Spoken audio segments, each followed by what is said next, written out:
내가 고통받은 시간들, 내가 실패했던 과정들, 하나님께서는 허투루 쓰시는 법이 없어요. 하나님에겐 이유 없는 낭비란 없어요. 주일 예배 설교를 시작하겠습니다. 기쁨의 노래라는 제목으로 시편 8편의 말씀을 선포하겠습니다.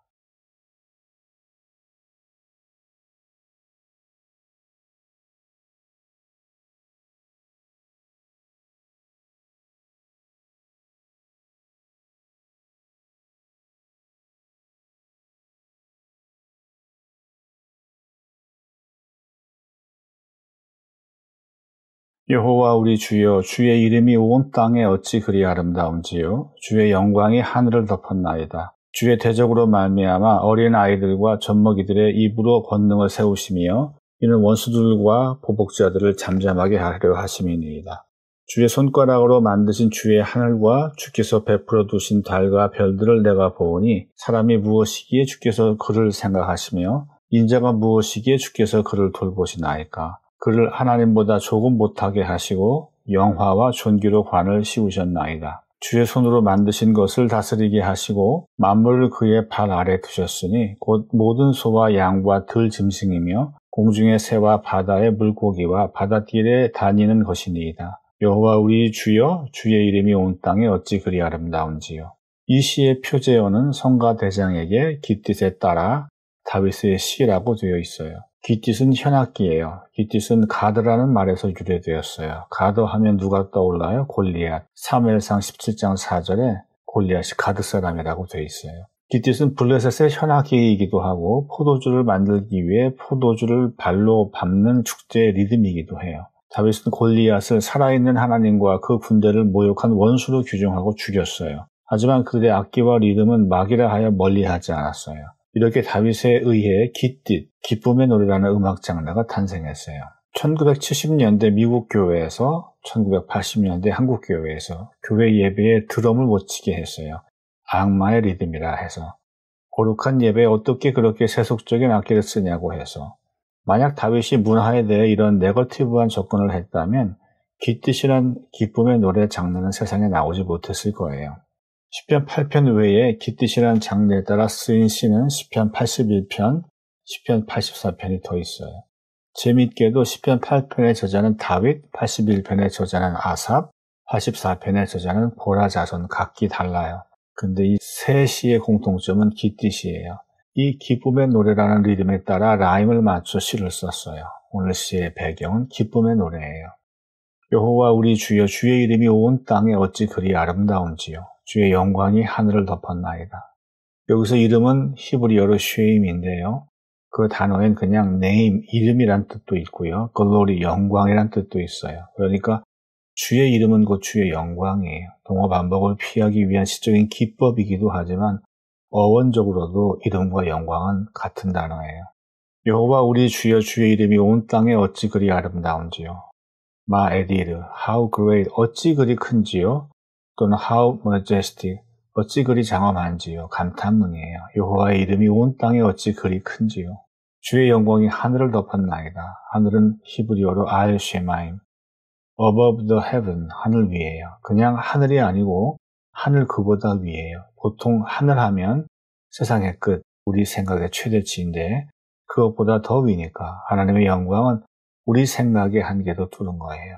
히말라야 트레킹을 마치고 유튜버 여행자들이 비행기를 타면 놀라는 것이 있어요. 비행기가 이렇게 해서 일정 고도로 올라가면 구름 때문에 가려 아무것도 안 보이는데 히말라야 고봉들은 구름을 뚫고 삐쭉삐쭉 올라와 있어요. 이걸 보면서 한 유튜버가 그래요. 이게 히말라야의 위용이 아니겠냐. 하나님의 영광의 위용은 하늘도 뚫었어요. 근데 영광은 보통 사람에게는 안 보여요. 사모하는 자에게 보여요. 사모란 지극히 사랑한다는 뜻이잖아요. 2004년 4월 13일 배용준이 일본에 나타나자 700여 명의 보도진이 몰려들었어요. 한 일본 여기자가 배용준과 대표로 인터뷰를 하게 됐는데요. 말을 제대로 하지 못하고 버벅대요. 나중에 왜 그랬냐 물어보니까 배용준이 나타나면 무슨 질문을 할까 하고 수십 개의 질문을 준비했지만 막상 사모하는 그가 나타나자 숨이 콱 막히고 머리가 하얘지면서 아무 생각도 안 나더래요. 사모했던 여기자에겐 배용준을 만난 그 순간이 영광이어서 할 말을 다 잊어버리게 만들어뒀던 거예요. 아마 다윗도 그랬을 거예요. 하나님의 영광을 본 순간 할 말을 잊어버렸을 거예요. 나중에 그때를 회상하며 시로 옮겼을 거예요. 영광은 사모하는 사람에게 오는 거예요. 하나님을 사모하는 자에게 하나님의 영광이 임해요. 다윗은 죽음의 계곡을 통과하면서 목자 대신 하나님을 만났어요. 평상시라면 이 길을 절대 안 걸었을 거예요. 그랬다면 그는 절대 목자 대신 하나님을 못 만났겠죠. 죽음의 길을 걸었기 때문에 목자 대신 하나님을 만나는 영광을 얻게 된 거예요.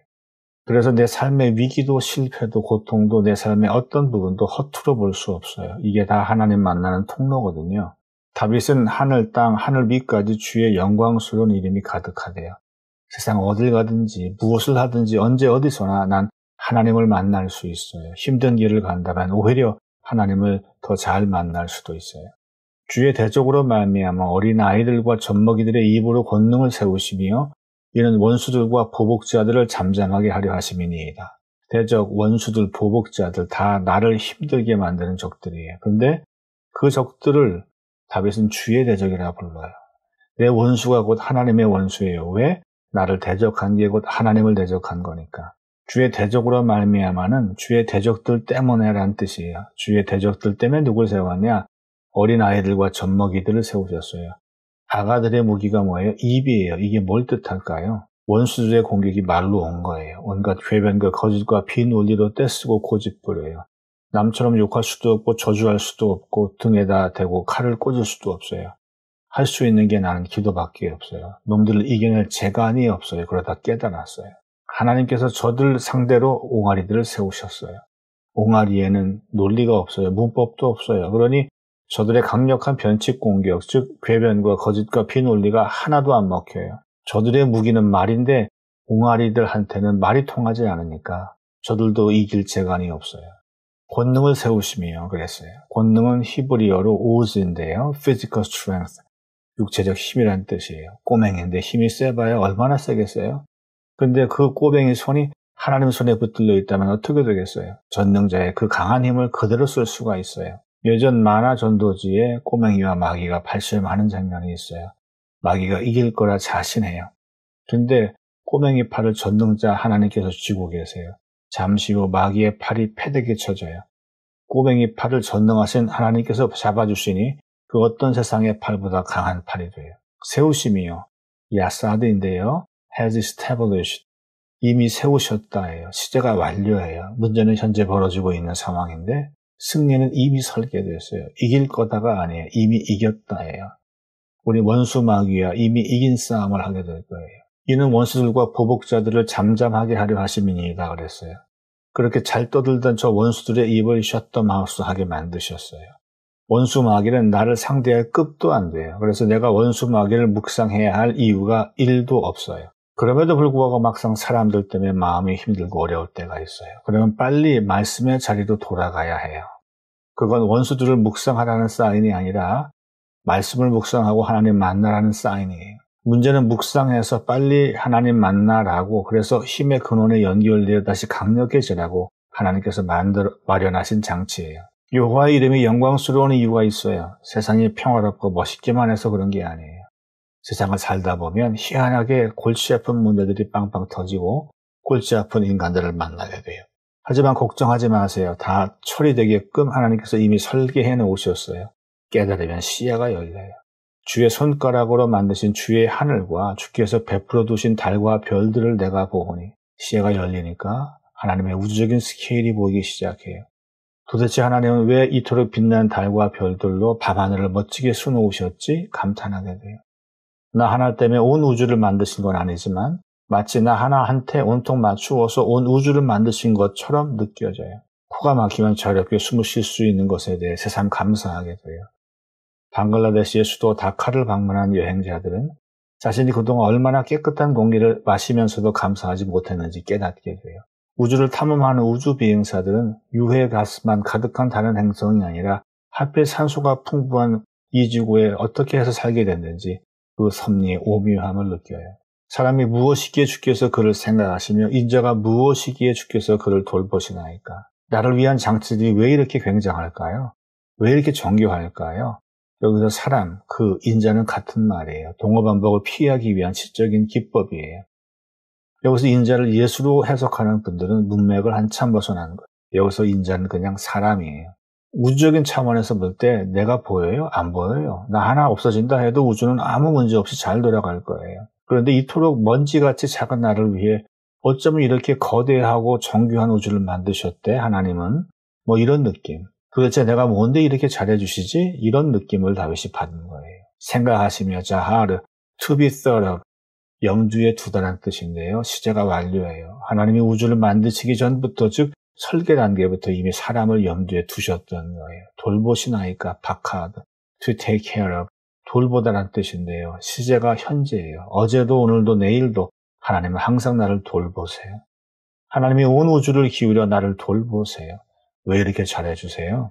그를 하나님보다 조금 못하게 하시고 영화와 존귀로 관을 씌우셨나이다. 하나님은 인간을 하나님보다 살짝 못한 존재로 만드셨어요. 거의 신에 가까운 존재로. 게다가 신에게만 씌우는 영화와 존귀로 관을 씌우셨어요. 이건 거의 신급 대우예요. 이거 굉장한 뉴스예요. 주의 손으로 만드신 것을 다스리게 하시고 만물을 그의 발 아래 두셨으니 곧 모든 소와 양과 들짐승이며 공중의 새와 바다의 물고기와 바닷길에 다니는 것이니이다.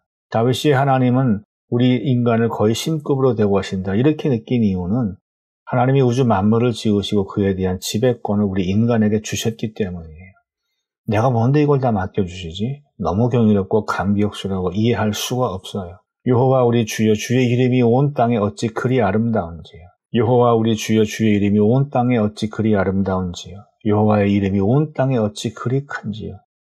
이 세상 모든 만물에는 하나님의 사랑이 가득 담겨 있어요. 특히 나를 보면 나를 향한 하나님의 배려가 가득 담겨 있어요. 이 시는 1절인 첫 절과 9절인 마지막 절에 같은 내용이 담겨 있어요. 이런 대칭의 구조에선 가운데 구절이 핵심이에요. 바로 5절인데요. 5절은 4절에서 계속 이어지는 내용이에요. 그래서 핵심 구절은 4절과 5절이에요. 사람이 무엇이기에 주께서 그를 생각하시며 인자가 무엇이기에 주께서 그를 돌보시나이까. 그를 하나님보다 조금 못하게 하시고 영화와 존귀로 관을 씌우셨나이다. 여기서 그 인자는 다 같이 사람을 뜻해요. 이 두 구절은 이런 뜻이에요. 내가 뭔데 하나님이 이렇게 잘해주시지? 세상에 나를 하나님 다음에 신급 존재로 만드셨어. 이걸 깨달은 기쁨에 다윗이 깃짓이라는 기쁨의 시를 쓰게 된 거예요. 여호와 이름이 온 땅에 어찌 그리 큰지요. 이게 처음에도 나왔고 끝절에도 나왔어요. 반복되면 중요한 거예요. 그리고 이름은 어원적으로 영광이라는 뜻을 포함하고 있다 했어요. 이름이 곧 영광이고 영광이 곧 이름이에요. 2022년 한 해 동안 미국에서 가장 많이 팔린 10대 앨범이 발표됐는데 그 10개 중 7개가 한국인 가수의 앨범이래요. K-팝은 미국의 음악 시장을 점령했고 전 세계를 뒤덮고 있어요. 박연객이 인도 타지마할을 갔어요. 그는 스스로 못생겼다고 생각해요. 피부도 검은 편이어서 동남아시아 가는 곳마다 현지인 취급을 받아요. 캄보디아 가면 캄보디아 아줌마가 캄보디아 말로 말을 걸어요. 캄보디아 사람인 줄 알고 라오스 가도 그렇고 베트남 가도 그렇고 말레이시아 가도 그렇고 태국 가도 그렇고 생긴 것 자체가 위아더 월드야. 그래서 인도에서도 묻혀서 조용히 여행할 줄 알았어요. 근데 피부가 거무스름해도 동남아시아 사람하고 인도 사람은 생긴 게 다르잖아요. 사람들이 보고 어느 나라에서 왔냐고 물어요. 한국 사람이라고 답하니까 주변에서 소년, 소녀, 엄마, 아빠, 삼촌, 이모 와르르 몰려드는 거예요. 마치 주님이 영접하듯이. BTS를 영접한 사람처럼. 어두워서 캄캄해질 때까지 사진 찍어주느라 정신이 없었어요. BTS라는 이름이 가진 파워가 굉장해요. 코리아에서 왔다라고 하면 환영을 받아요. 잘생겨서가 아니에요. BTS라는 이름 때문이에요. BTS가 배출한 한국 사람이라서 아싸가 인싸가 돼요. 내 영혼엔 여호와의 이름이 새겨 있어요. 내가 어디 나가면 메일인 가수로 나가는 거예요. 내가 하는 모든 일에 하나님의 영광스러운 이름이 달려나가요. 그래서 하나님은 나를 세상에 내보내시기 전에 연단하세요. 좋은 수일수록 더 많이 담금질하듯이 명품일수록 더 많은 검수 과정을 거치듯이. 모세가 40세에는 왜 하나님이 그를 안 부르셨을까요? 왜 그를 광야로 보내요? 40년간 광야에서 팍팍 썩게 만드셨을까요? 40년이면 진짜 긴 시간인데 진짜 시간 낭비잖아요. 40년이 지나 모세가 80세가 되었을 때 하나님이 그를 호렙산의 불꽃 가운데서 만나주세요. 모세야 모세야 부르신 후에 하신 첫 마디가 뭐예요? 신을 벗으라. 하나님이 모세를 부르신 후에 하신 첫 마디가 신을 벗으라는 것이었어요. 왜 신발을 벗으라는 거죠? 고대 사회에서 노예는 신발을 신을 수 없었어요. 이제 모세는 신발을 벗어야 해요. 왕자라고 하는 신분 버리고 종으로 새 출발해야 돼요. 내 이름 내려놓고 메이드 인 갓이라는 이름을 달고 나가야 돼요. 그가 여호와의 종으로 출발하니까 양을 칠 때 썼던 그 똑같은 지팡이로 홍해바다를 칠 때 갈라졌고 반석을 칠 때 물이 나왔어요. 많은 하나님의 일꾼들이 실패하는 이유는 결코 무능해서가 아니에요. 내가 나의 유능을 내려놓으면 하나님의 전능을 힘입어서 강력하게 쓰임받을 수 있어요. 모세가 하나님의 일을 시작했을 때 하나님은 단 한 번도 그의 지팡이를 금지팡이나 은지팡이나 티타늄 지팡이로 바꾸어 주신 일이 없어요. 양칠 때와 똑같은 나무 지팡이였어요. 다만 그의 내부가 바뀌었어요. 태도가 바뀌었어요. 자기 이름 내려놓고 하나님의 이름을 붙들었어요. 하나님의 온전한 사역자가 되기까지 모세는 40년을 실패해야 했어요. 이 점을 다윗은 일찌감치 깨달았어요. 모세가 40년을 실패하고 나서야 깨달았던 그 사실을. 그럼에도 불구하고 그는 남유다의 반쪽짜리 왕이 되기까지 7년을 연단받고 명실상부 통일 왕국의 왕으로 등극까지 7년 더 도합 14년간 연단을 받아요. 그래야 여호와의 영광스러운 이름이 다윗의 영혼에 더 깊게 새겨지니까. 우리가 2023년에 받아야 할 새 축복은 바로 내부 변화예요. 저를 많이 두들겨 맞아 그 내부의 기프와 불순물들을 밖으로 빼내면서 강력한 강철로 거듭나요. 내가 고통받은 시간들, 내가 실패했던 과정들, 하나님께서는 허투루 쓰시는 법이 없어요. 하나님에겐 이유 없는 낭비란 없어요. 완전하신 하나님께서 여러분의 모든 실패와 상처와 고통 하나까지도 다 멋지게 사용하시길 축복합니다.